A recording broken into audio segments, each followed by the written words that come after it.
Welcome back to my adventure. Welcome back, guys, to the adventure. Today I'm going to try to finish up all the work we need to do on the bins. That means got to ground down a couple of things here, finish securing the black back wood panel, and these doors. I believe I came up with a solution. Actually, I didn't come up with it. Stephanie did, and I'll show you that soon. But first, we're going to trim off the excess wood here with the oscillator, and then fit this panel. It's going to be an aluminum panel just like the doors, just right across the side here.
Alright, so I'm going to have to take a break right there because Stephanie just told me she made cookies.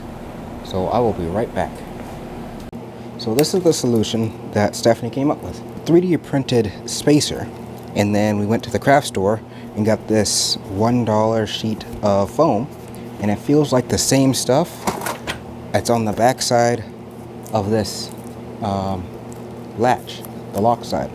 So we're going to put the foam of this against the 3D printed piece, and then the craft store foam between the 3D printed piece and the bin, and we'll see if that works.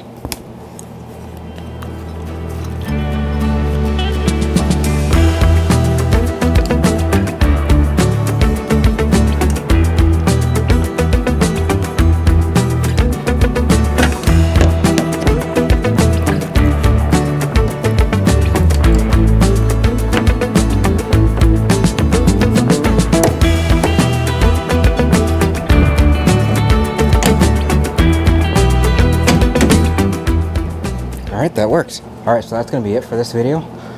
We got all the door handles on. We got both side pieces on. This bin is ready to mount. But that's for next time because it is 9 o'clock and -3. This next couple of months, we're going to be putting out a lot of videos. Don't forget to like, subscribe, and comment, and ring the bell when you hit the subscribe so that you get notified. See you guys next time.